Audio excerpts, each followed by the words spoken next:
أعوذ بالله من الشيطان الرجيم.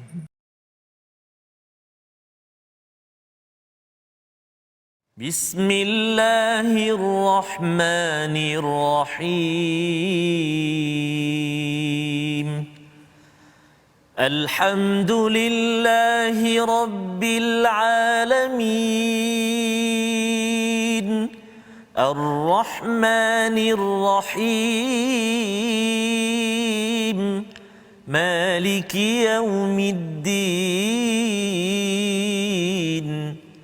إياك نعبد وإياك نستعين اهدنا الصراط المستقيم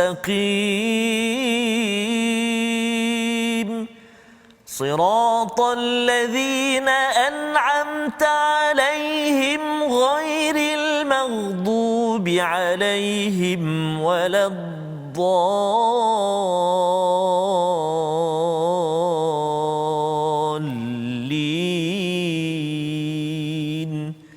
آمين. صدق الله. Assalamualaikum warahmatullahi wabarakatuh. Alhamdulillah wassalatu wassalamu ala Rasulillah wa ala alihi wa man wala syada la ilaha illallah syada Muhammadan abduhu wa rasuluh. Allahumma salli ala sayidina Muhammad wa ala alihi washabbihi ajma'in. Amma ba'du. Apa khabar tuan-tuan dan puan yang dirahmati Allah sekalian? Kita bersyukur pada Allah Subhanahu taala kita berada pada hari ini untuk sama-sama melihat kepada halaman 188 untuk kita meneruskan surah At-Taubah pada halaman yang kedua pada hari ini, pada hari Khamis, untuk sama-sama kita meneruskan perjuangan kita mendalami kepada intipati daripada Al-Quran, My Quran Time, baca, faham, amal. Dan dalam masa yang sama kita terus ingin mengucapkan selamat berjaya kepada adik-adik yang menduduki SPM. Ya, biasanya SPM tahun 2020, tapi tahun 2020 tak ada SPM, tahun 2021 Ustaz. Betul, Ya. Ustaz. Jadi apa khabar Ustaz? Alhamdulillah. Sahabat saya ya. Sihat Di hari alhamdulillah. Khamis ini ya. Khamis, Betul masya-Allah. Ustaz. Kita berada di satu suasana yang sangat-sangat berbeza untuk adik-adik kita berjuang dalam SPM kali ini.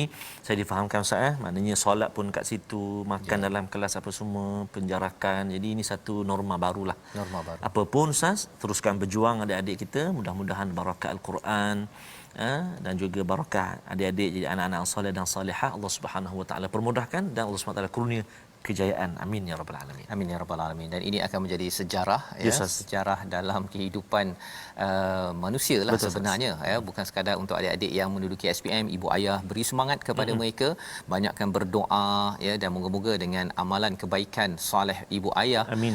memberi barakah juga pada adik-adik, anak-anak terus membaca Al-Quran, solat pada masanya, berdoa pada Allah kerana SPM satu ujian, tapi ujian yang lebih besar ya. Mereka ada adik-adik ini special sikit. Dalam ujian ada ujian ya.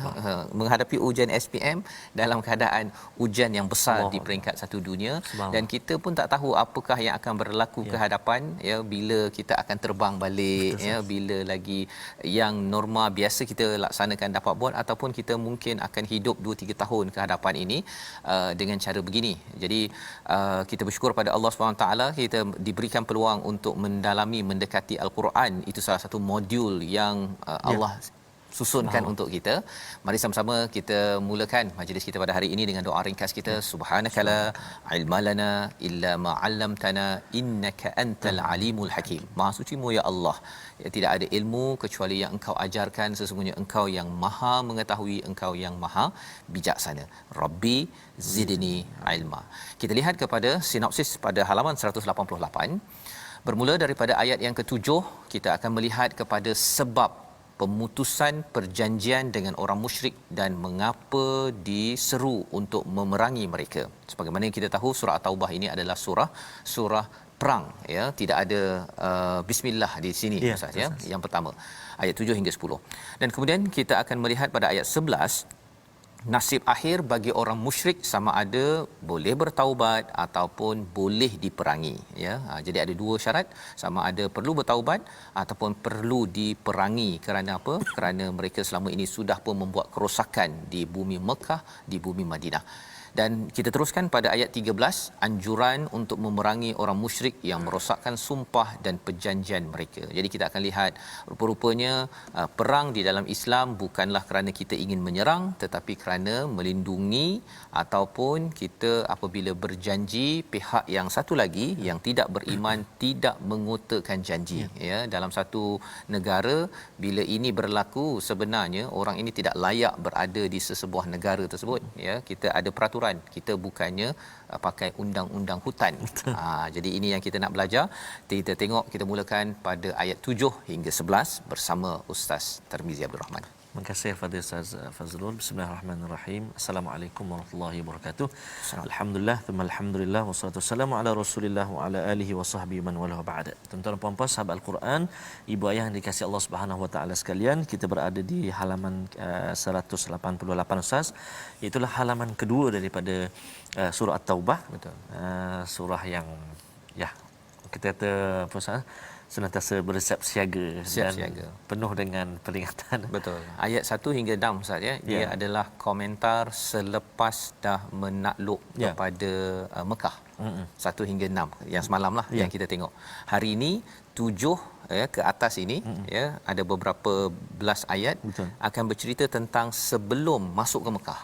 Dia macam kalau tuan-tuan perasan, dia macam bercampur kan. Mula-mula 1 hingga 6 ini adalah bila dah menakluk Mekah ya, tanpa pertumpahan darah ya, tetapi bagaimana motivasi yang Allah bawakan kepada sahabat ya bila sebelum mereka masuk ke Mekah tersebut, inilah bermula daripada ayat yang ke-7. Jadi itu sebabnya kita kena faham konteks dia. Surah At-Taubah ni dia agak mencabar nak memahaminya ya, pasal dia ada, bila orang cakap tentang perang, dia ada strategi ya. Kadang-kadang strategi ni kita kena susun nak sampaikan mana dulu kan. Pasal bila kita bagi dulu, menang dulu, padahal belum menang lagi pun, kita baru nak proses nak bagi menang kan. Itu adalah sebagai satu cara motivasi kalau nak bagi semangat kan. Dalam kehidupan kita tak cakap sila buat persediaan, sila tak, kita cakap kita menang. Kita menang tapi belum menang lagi, baru nak pergi ke medan. Jadi ini adalah gaya surah At-Taubah yang amat menarik. Jadi kita nak mulakan sekarang insya-Allah. Kita nak mulakan tuan-tuan ayat yang ke-7 sehingga ayat yang ke-11 7 sampai ayat yang ke-11, dan kita nak mula bacaan kita pada hari ini. Kita cuba tuan-tuan dan puan-puan, jom baca sama-sama. Kita cuba dengan taranum Hijaz insya-Allah Jom. A'udzu billahi minasyaitonir rajim. كيف يكون للمشركين عهد عند الله وعند رسوله إلا الذين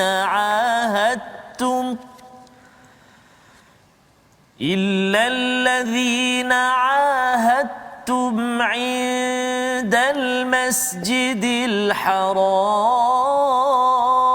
الحرام فما استقاموا لكم فاستقيموا لهم إن الله يحب المتقين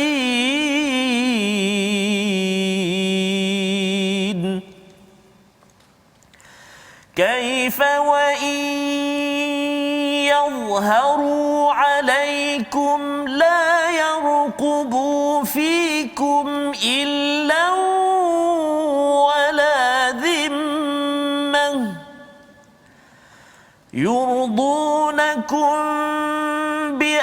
بأفواههم وتأبى قلوبهم وأكثرهم فاسقون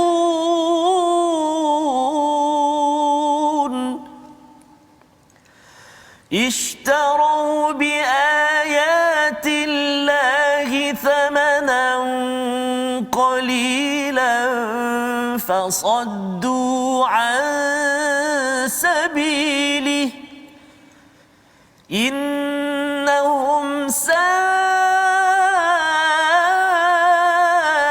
ما كانوا يعملون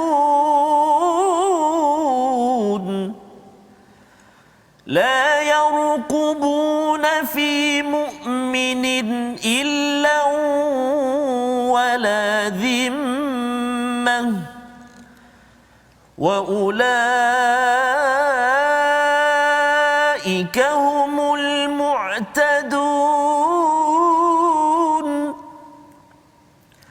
فإن تابوا وأقاموا الصلاة وآتوا الزكاة فإخوانكم في الدين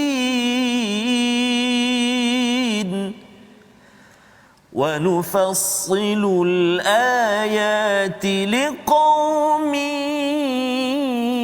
يعلمون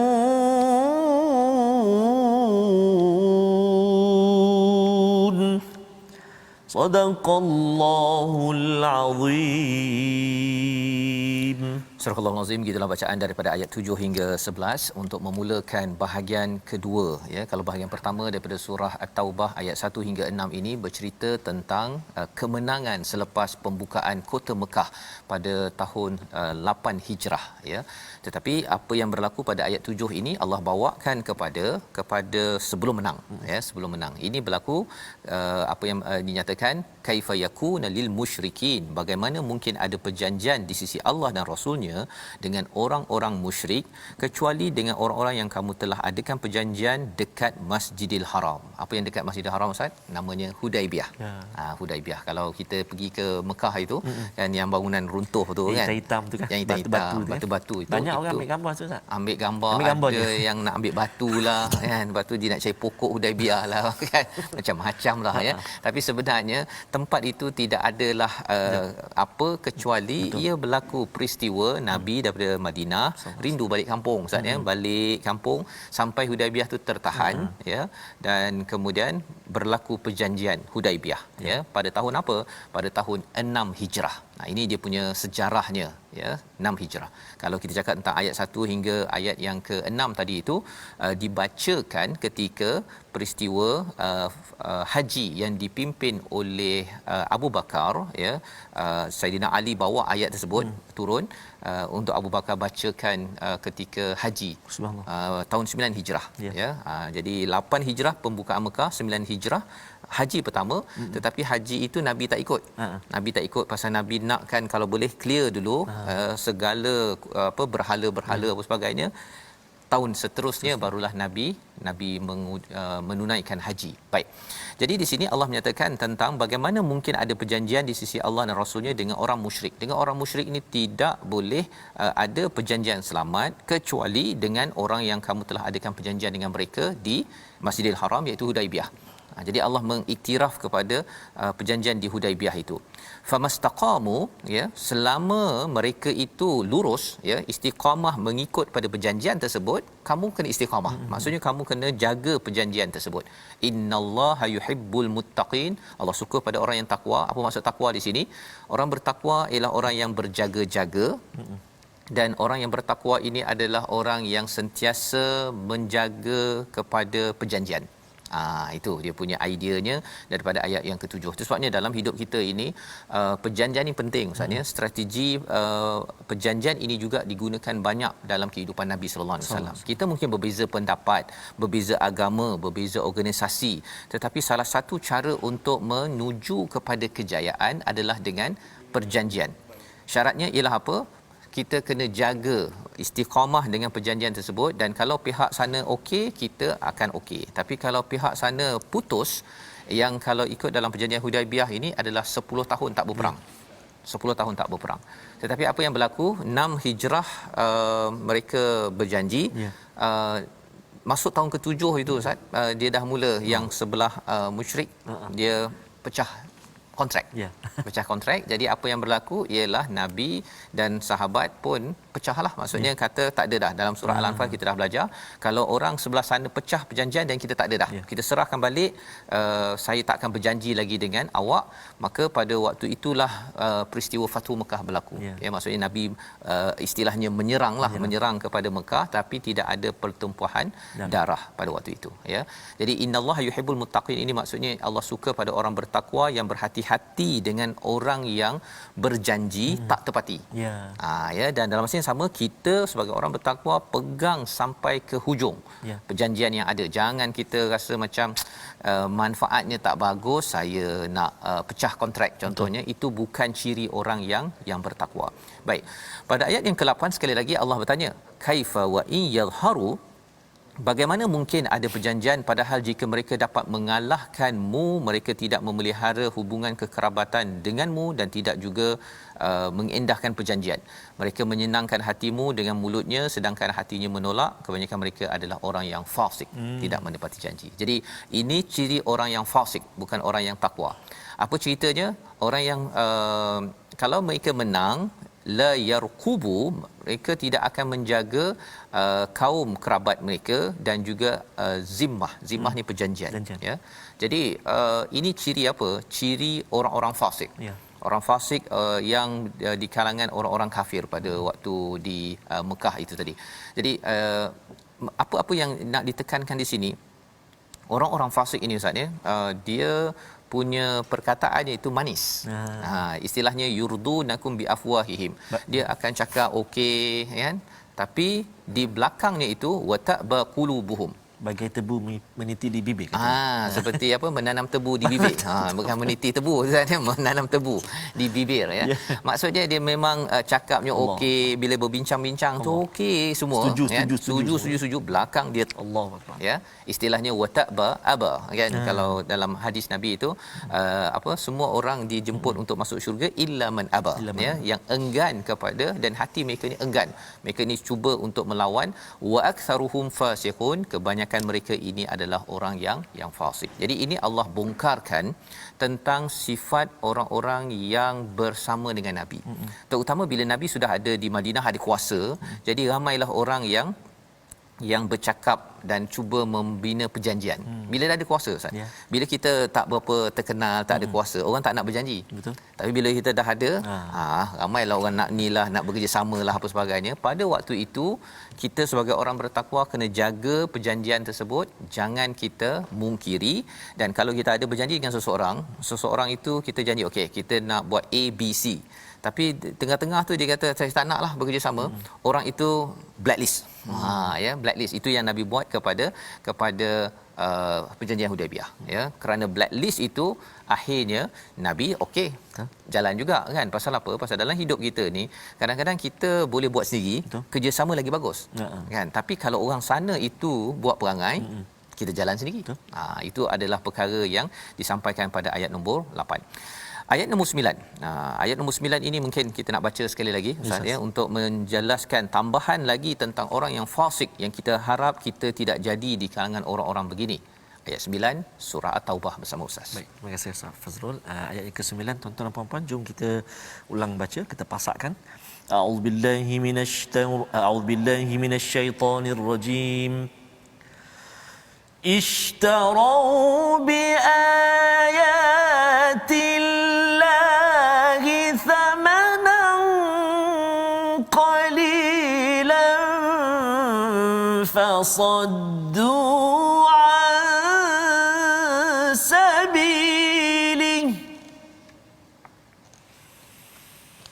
innahum sa'a ma kanu ya'malun.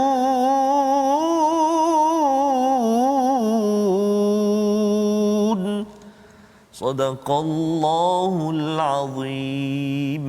Surah Al-Azim ayat ke-9, mereka menukarkan ayat-ayat Allah dengan harga murah lalu mereka menghalang orang daripada jalan Allah. Sesungguhnya betapa buruknya apa yang mereka lakukan. Jadi Allah menjelaskan lagi sifat orang fasik dan kita tidak mahu jadi orang yang fasik Ustaz, ya, iaitu orang yang suka melanggar perjanjian. Itu salah satu sifat yang kita kena elakkan ya. Kalau dalam konteks ini memanglah fasik ini orang yang melanggar perjanjian Hudaibiyah tersebut, tapi ia juga dapat dibawakan zaman ini juga. Bila kita berjanji di tempat kerja, kita berjanji nak buat sesuatu projek tetapi kita melanggar janji, itu digelar sebagai orang yang fasik. Sifat orang yang fasik ini dalam konteks perjanjian ini ialah ishtarau bi ayatillah. Mereka itu Abu Sufyan dan sekutu-sekutunya, dia jual bi ayatillah samanan qalila. Dia nak tukarkan ayat Allah ni dengan samanan qalila, dengan harga yang murah. Apa maksud harga yang murah? Bukan maksudnya dia jual Quran dengan harga RM20, bukan begitu ustaz ya. Dia di sini ayatillah ini kebesaran Allah ya, segala peraturan yang ada itu dia tak nak ikut, dia nak gantikan dengan apa? Thamanan qalila, dengan harga yang murah. Contohnya dia nak dapat pangkat, nak dapat kuasa, dia nak dapat projek dekat Masjidil Haram. Pasal Masjidil Haram adalah tempat buat duit apa. Ustaz ni kalau kita pergi ke sana tu ada hotel.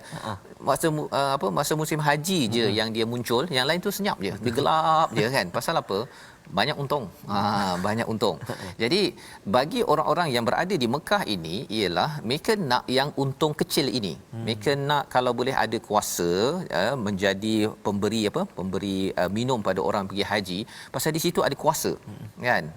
Dapat kuasa, dapat projek, bekalkan air Zam-Zam, dapat bekalkan kurma ke apa sebagainya. Jadi yang ini dinyatakan bahawa orang yang fasik itu dia tidak meletakkan ayat Allah ini paling tinggi. Dia ada interest, dia ada keinginan yang tersembunyi dalam dirinya, dan apa yang mereka buat, fasaddu an sabilih, dia menghalang daripada jalan Allah Subhanahu Wa Taala, iaitu bila agama ini nak dinaikkan, dia halang. Pasal kalau katakan contohlah agama dapat dilaksanakan di Mekah ini, contohnya dibuang riba, contohnya dibuang berhala, habislah bisnes berhala. Kalau dibuang arak, habislah bisnes arak. Saya dah ada kilang besar kan. Nanti kan habis, nak ganti dengan apa pula? Saya punya income. Perkara-perkara itulah yang dibimbangkan oleh orang-orang yang melanggar ataupun bermusuh dengan Nabi sallallahu alaihi wasallam. Itu sebabnya orang-orang biasa Ustaz ni dia tak bermusuh dengan Nabi sangat. Ya, dia orang-orang yang ada kepentingan itu yang akan melawan kepada Nabi. Innahum sa'ama kanu ya'malun, buruk sangat apa yang mereka amalkan, kerana mereka beramal bagi makan ataupun bagi minum kepada hujjaj yang datang ke Mekah itu memang orang kata oi baik betul ya, tetapi Allah kata sa'ama kanu ya'malun, itu adalah amat buruk. Dalam kehidupan kita sekarang Ustaz ni ada orang yang mungkin dia derma ya, dia bagi bantu humanitarian, bantu ke sana ke sini, tetapi dia adalah orang yang juga tidak menyokong kepada Quran ataupun Islam. Yang itu Allah kata sebenarnya ya, bagi kita rasa dia ni baik ni kan, dia dah derma sampai bilion-bilion, saya baru derma RM1 contohnya. Tetapi bagi Allah, walaupun mereka buat baik, tetapi itu hanyalah thamanan qalila. Membawa pada perkataan pilihan kita pada hari ini, sama-sama kita perhatikan. Syarika, iaitu mensyirikkan, menyekutukan Allah yang berulang 168 kali di dalam Al-Quran. Inilah yang disampaikan pada ayat 7. Orang yang mensyirikkan Allah ini, kita boleh berjanji, syaratnya dia ikuti, tetapi berjaga-jaga, kerana anytime saja mereka boleh memungkiri janji, dan kita mesti mengambil tindakan. Jangan disepak terajang oleh orang-orang yang mungkir janji tersebut. Kita kembali semula, kita berehat My Quran Time, baca, faham, amal, insya-Allah.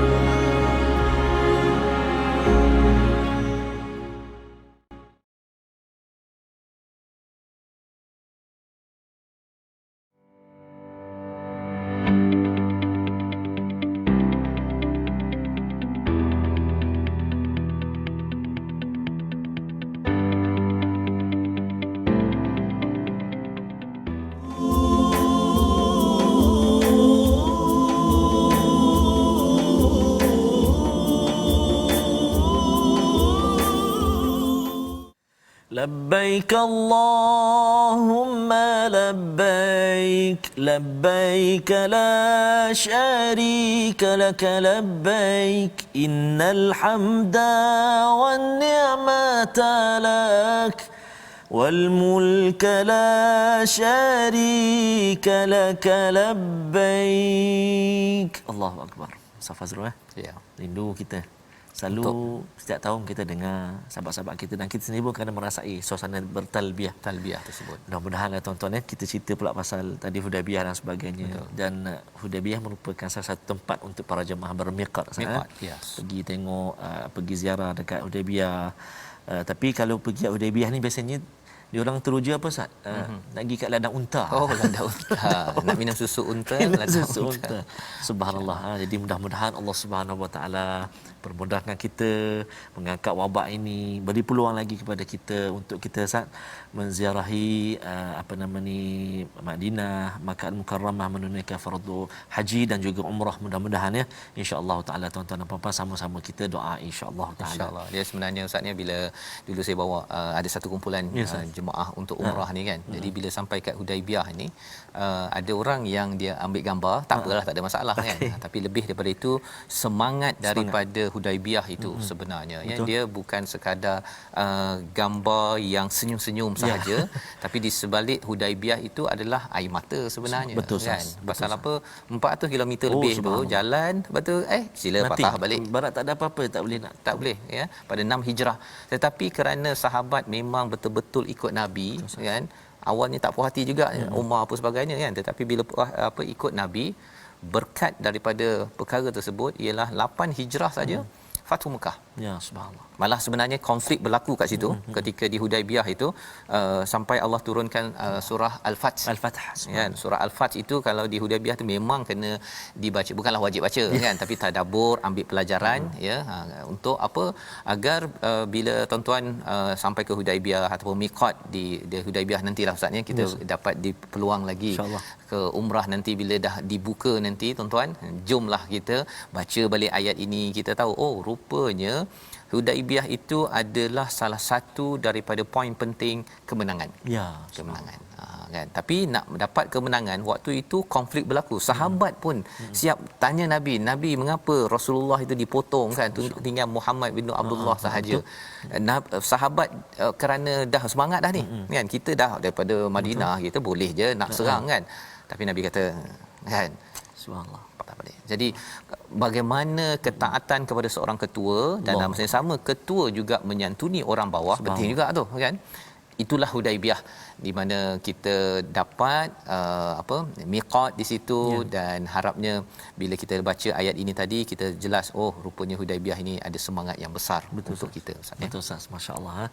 Betul Ustaz, dalam suasana hati tu meronta-ronta untuk masuk ke Mekah, tiba-tiba tak boleh. Allah tak macam boleh. Kita sekarang lah kita nak pergi ke Mekah kan. Allah tahan kita dulu.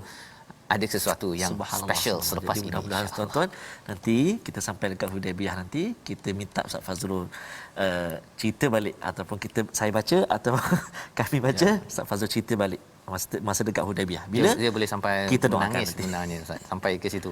InsyaAllah Ustaz. Bila cerita ni dibacakan ayat ni balik Ustaz baca kan, subhanallah. Subhanallah, insya-Allah. Amin. Kita doakan mudah-mudahan ya. Jadi tuan-tuan dan puan-puan sahabat Al-Quran dikasihi Allah Subhanahu wa taala sekalian, kita nak meneruskan ulang kaji tajwid kita. Kita telah cerita pasal ikhfa haqiqi. Kadang-kadang ada yang keliru Ustaz. Ikhfa haqiqi, idgham al-ghunnah, izhar halqi. Pening gitu. Sabar tuan-tuan dan puan-puan. Kita belajar slow-slow, kita ulang kaji balik perlahan-lahan.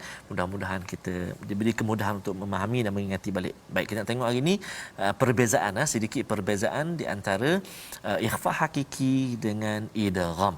Mari kita perhatikan slide kita. Okey, ikhfa hakiki antaranya dalam Al-Quran kita ni ada simbol-simbol dia yang bantu kita. Contoh, nun mati bertemu dengan kaf ikhfa hakiki, nun mati bertemu dengan mim idgham ma'al ghunnah.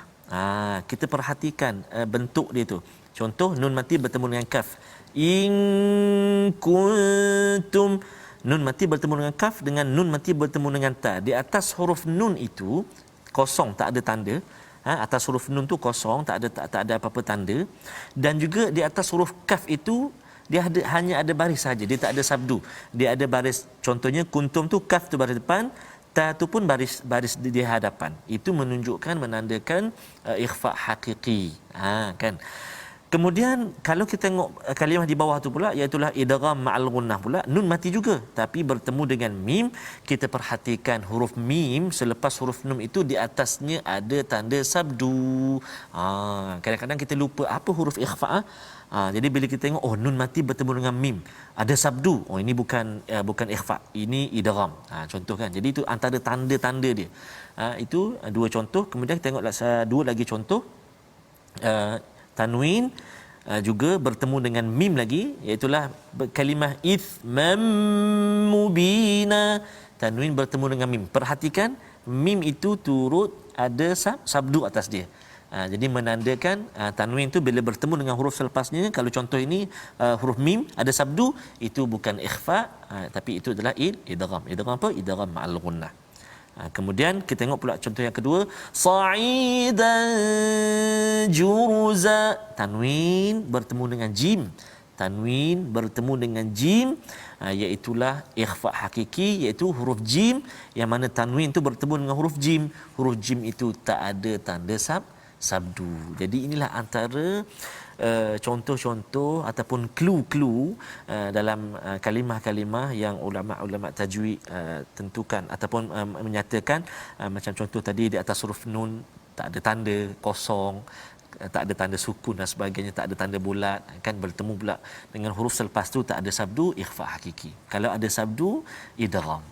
Jadi itulah contoh, sedikit contoh berkenaan dengan perbezaan antara ikhfa hakiki dan juga idgham, ikhfa ataupun idgham, insya-Allah. Mudah-mudahan tuan-tuan dan puan-puan jemput untuk sama-sama kita praktik pula dalam bacaan kita. Wallahu alam. Terima kasih. Terima kasih ucapkan pada Ustaz Tarmizi. Kita menyambung tajwid sebentar tadi, dan insya-Allah selepas ini kita akan menyambung lagi Ustaz dalam siri-siri akan datang slot tajwid kita untuk memantapkan lagi bacaan kita. Sebentar tadi sebelum kita berehat tadi, kita sudah pun membaca ayat 7 hingga 11 Ustaz dan kita sudah pun melihat sedikit daripada ayat 9.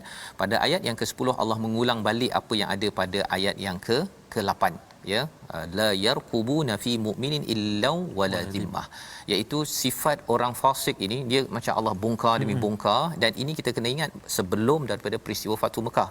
Jadi Allah nak beritahu kamu kena buat sesuatu, pasal mereka ni la yarqubun, mereka tidak menjaga apa fi mu'minin, pada orang beriman, walaupun hubungan keluarga ada, walaupun ada perjanjian, mereka tak jaga.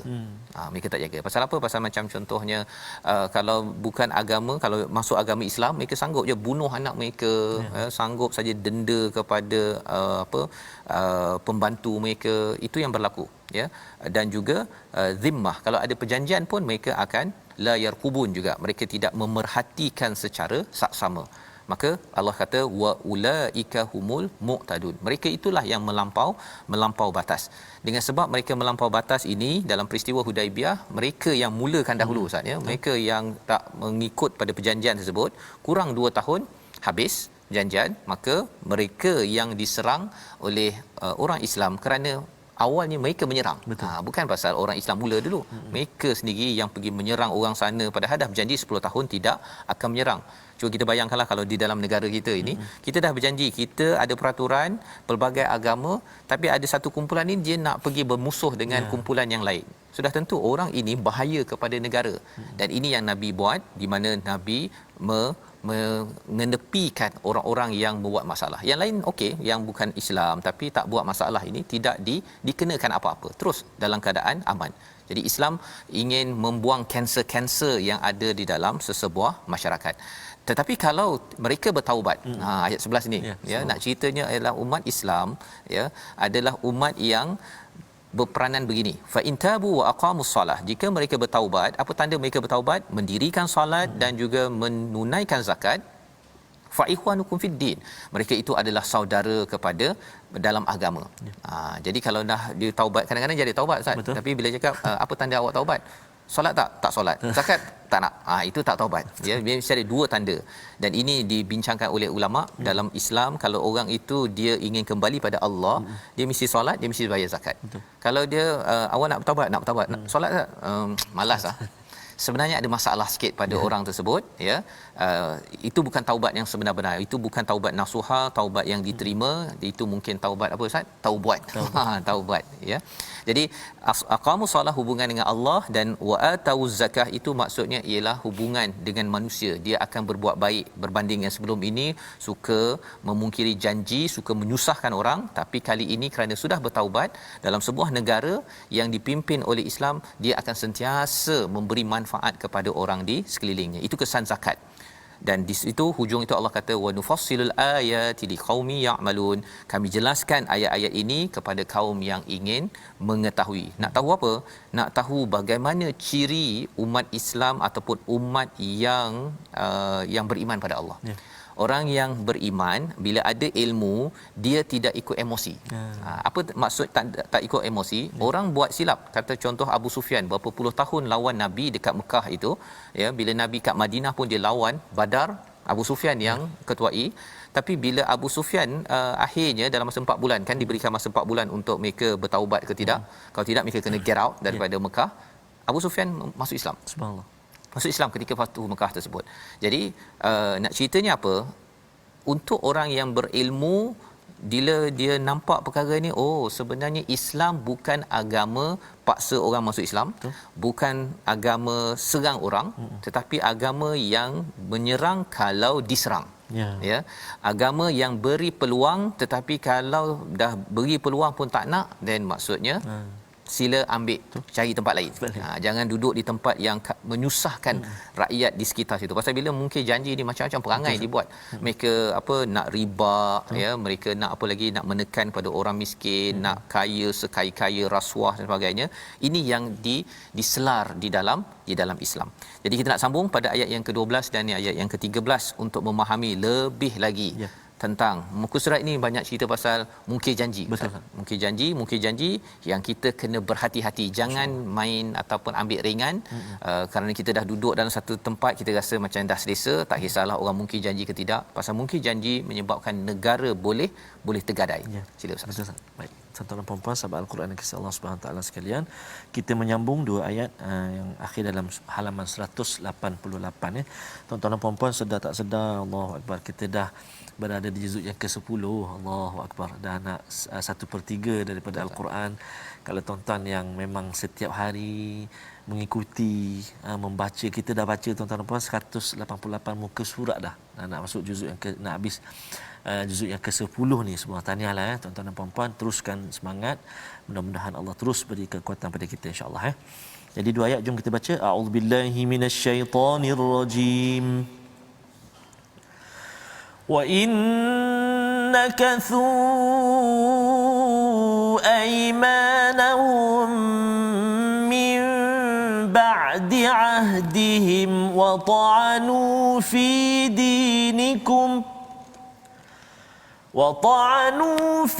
dinikum faqatilu a'immatal kufri innahum la aymana lahum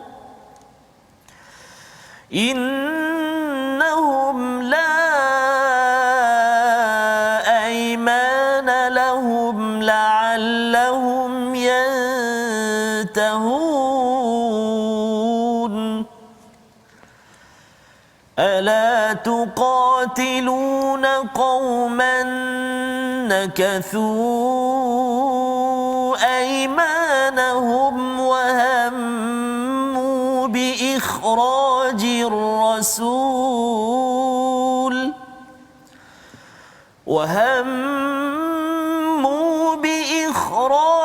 الرسول وهم بدؤوكم أول مرة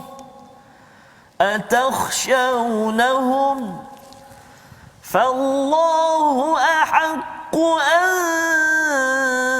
تخشوه إن كنتم مؤمنين.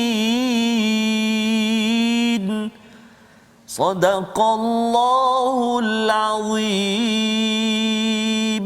Surah Al-Nazim, gitulah dua ayat daripada halaman 188 menyambung kepada perbincangan kita bagaimana semangat yang diberikan oleh Allah Subhanahu Wa Taala kepada sahabat-sahabat, ya. Pada ayat 12 Allah menyatakan wa in nakathu, ya, dan jika mereka melanggar sumpah. Dalam al-Quran kita ada nakathu, nakatha, ada naqada, ya Ustaz, ya, ataupun hanifa. Jadi naqada ini adalah kalau dia memungkiri janji pada perkara yang besar, ya. Nakatha ini memungkiri janji pada perkara yang kecil. Jadi dalam ayat ini wa in nakathu, jika mereka orang musyrik Quraisy ini mengingkari aimanahum min ba'di ahdihim, ya, sumpah-sumpah mereka selepas mereka sudah berjanji, wa ta'anu fi dinikum, dan juga mereka mencela agama kamu, faqatilu a'immatal kufr, ya, bunuhlah kepada pemimpin-pemimpin kufur. Apa maksud di situ? Di sini ada dua perkara, ya, iaitu apabila mereka memungkiri janji, maksudnya mereka katakan dah beriman, tadi bertaubat tapi mungkir lagi, ya, ataupun selama ini memang mereka mungkir perkara walaupun kecil. Dan juga yang keduanya wata'anu ni maksudnya macam dia ada pisau dia tikam belakang, Ustaz. Wata'anu fi dinikum itu maksudnya mereka tikam belakang kepada agama kamu. Dia kata agama Islam ni sebenarnya tak betul, kita terpaksalah, dia dah suruh kita masuk jelah, kan, tapi dia tikam belakang, dia tikam. Faqatilu a'immatal kufr, maka bunuhlah kepada pemimpin-pemimpin kufur. Jadi ayat ini memang ganas sikit, Ustaz, ya, garang sikit. Tapi nak ceritanya apa? Ceritanya begini, apabila diberikan peluang baik-baik, ada orang dia ambil ringan, dia ambil enteng. Kita berjanji, dia kata alah kita janji je, kita cakap depan dia kita berjanji, lepas tu kita belakang kita buat balik. Jadi orang-orang begini dia tak boleh pakai kaedah atas kertas bincang-bincang elok-elok sahaja. Dia perlu menggunakan kaedah yang lebih tegas, iaitu bunuh. Pasal apa? Bukan pasal orang Islam nak membunuh. Itu kita selalu kena ingatkan, tuan-tuan, ya. Saya kena ulang banyak kali. Bukan kerana orang Islam nak bunuh, tapi orang a'immatul kufur ini, imam-imam kepada ketua-ketua kufur ini, mereka dah bunuh orang ramai sangat. Betul. Mereka ini sudah melancarkan perang banyak sangat. Mereka mengizinkan banyak nyawa terbunuh, bunuh pada anak, bunuh orang sana, orang sini. Jadi kita nak menyekat kanser yang ada dalam masyarakat, maka kita kena hapuskan kumpulan ini.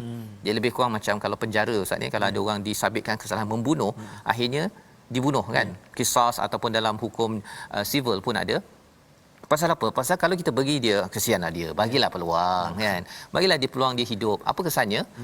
Lebih ramai lagi dalam masyarakat, dalam negara ini, orang yang akan dibunuh oleh orang tersebut, ya. Jadi ini adalah panduan innahum la aymana lahum la'allahum yantahun, ya. Mengapa buat sampai tahap begini? Mengapa ada kena bunuh ataupun perangi orang-orang ini? Kerana Allah kata sesungguhnya mereka tidak ada perjanjian. Mereka ni tak boleh berjanji. Mereka janji mulut ni tak jalan.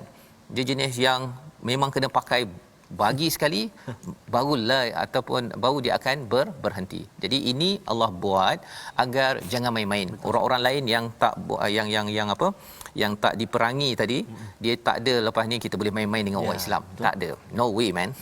Kan? Mesti serius. Kerana apa? Kerana orang Islam bukan nak bawakan ke bukan nak bawa kepada sesuatu yang bahaya, bukan nak bawa kepada porak-poranda, tetapi membawa kepada keamanan. Dan di hujung ayat yang ke-13 itu, mengapa kamu tidak memerangi orang yang melanggar sumpah dan telah merancang untuk mengusir Rasulullah dan mereka yang pertama kali memerangimu. Jadi Allah memberi semangat bahawa mengapa kamu tidak mahu keluar berperang, ya. Ini turun selepas Fathu Mekah dan sebelum perang Tabuk. Kali ini ialah siapa sahaja yang tidak beriman, yang menyerang, maka orang Islam perlu menyerang. Tapi mungkin ada yang kata alamak takutlah, ya. Allah ingatkan fallahu ahaqqa an tahsyaw, Allah lah yang sebenarnya kamu kena takut, in kuntum mukminin, jika kamu orang yang beriman. Sebagai satu motivasi membawa kepada situasi gambaran luas apakah yang kita dalami pada halaman 188. Kita saksikan dialog yang ada, iaitu sebelah kiri atas itu, bagaimana sesama orang beriman kata bahawa kita ikut perjanjian, ya, Hudaibiyah itu jika mereka masih setia. Ya, di sebelah kanan atas itu kata-kata manis, ya, daripada orang fasik ini, jangan sampai kita tertipu kerana di dalamnya itu ada hati yang busuk, kan. Tandanya apa? Tandanya dia menghalang daripada kebaikan dilaksanakan. Mereka nakkan sesuatu untuk interest mereka sahaja. Bawah kiri itu terima Islam untuk diterima sebagai saudara. Tak terima Islam kena ikut peraturan of the land, kan. Tetapi jangan sekali-kali serang kepada orang Islam, pasal ini adalah tanda protes yang perlu diberi perhatian. Dan akhir sekali itu kita, Allah perintah perang bagi orang yang mungkir janji, membawa pada resolusi kita 3 perkara: jaga janji sebaik mungkin sebagai tanda takwa. Yang kedua, berjaga-jaga dengan orang yang mulut manis tetapi tidak mengotakan janji, dan dirikan solat, tunaikan zakat sebagai tanda taubat bersungguh-sungguh, bukan taubat tahu buat sahaja. Bersama Ustaz Tarmizi. A'udzubillahi minasyaitonirrajim. Bismillahirrahmanirrahim. Alhamdulillahi rabbil alamin, wassalatu wassalamu ala rasulillahil amin, sayyidina Muhammadin wa ala alihi wa sahbihi ajma'in. Allahumma salli ala sayyidina Muhammadin wa ala ali sayyidina Muhammad. Allahumma ya Allah wa ya Rahman, ampun dosa kami ya Allah, ampun dosa mak ayah kami ya Allah, ampun dosa ibu ayah mertua kami ya Allah. Ya Allah, ya Tuhan kami, jadikan kami orang-orang yang senantiasa menjaga janji kami ya Allah. Jangan kau jadikan kami ini orang-orang yang suka menabur janji lalu memungkirinya ya Allah. Kerana ia akan merosakkan hidup kami, merosakkan amal kami, taqwa kami ya Allah. Birahmatika ya Arhamar Rahimin. Ya Allah, ya Rahman wa ya Rahim, terima taubat kami, dosa kami banyak ya Allah, ampunkan kami ya Allah. Jadikan kami orang-orang yang senantiasa mendirikan salat, menunaikan zakat ya Allah, ya Akramal Akramin. Ya Allah, kami rindu untuk bertawaf di Kaabah-Mu ya Allah. Kami rindu menziarahi kekasih kami baginda Nabi Muhammad sallallahu alaihi wasallam. Sampaikan kami ya Allah, permudahkan kami ya Rahman, angkatlah wabak ini ya Allah. Wa sallallahu ala sayyidina Muhammadin wa ala alihi wa sahbihi wa baraka wa sallam. Walhamdulillahi rabbil alamin. Taqabbalallah. Amin ya rabbal alamin. Moga-moga Allah mengurniakan, mengkabulkan doa kita sebentar tadi. Inilah yang kita doakan, harapnya Ustaz ya, agar kita dapat kembali ke Hudaibiyah, dapat menghargai kepada perjuangan yang ada pada halaman 188. Inilah yang kita ingin sebarkan dalam tabung gerakan Al-Quran sebagai satu gerakan untuk kita sama-sama ya mengotakan janji. Dan dalam masa yang sama, bila bercakap tentang tabung gerakan ini Ustaz ya, ingin diingatkan TV Hijrah tidak pernah melantik mana-mana individu atau wakil untuk menjalankan kempen sumbangan wakaf Quran dari rumah ke rumah. Masya-Allah. Ya, tak nak nanti tuan-tuan nampak gambar saya ke gambar TV Hijrah ke logonya, ada orang minta derma, tuan-tuan jangan derma begitu. Tuan-tuan terus sahaja dapatkan maklumat terus pada nombor akaun, ataupun kalau suspicious rasa macam tak berapa kena, telefon TV Al-Hijrah ke ataupun kepada yayasan untuk pastikan tuan-tuan jangan ditipu ataupun di scam dalam sumbangan perkara-perkara ini. Jadi kita doakan pada tuan-tuan, kita terus dapat bersama dan terus berjuang dalam membawakan Al-Quran ini di mana sahaja, dalam keluarga, dalam masyarakat. Dan insya-Allah kita bertemu kembali pada jam 5 petang, 10 malam, 6 pagi. Rancangan ini dibawakan oleh Mufas agar kita terus mengambil Hudaibiyah sebagai satu titik penting dalam hidup kita, bahawa perjuangan perlu diteruskan. My Quran Time, baca faham amal, insya-Allah.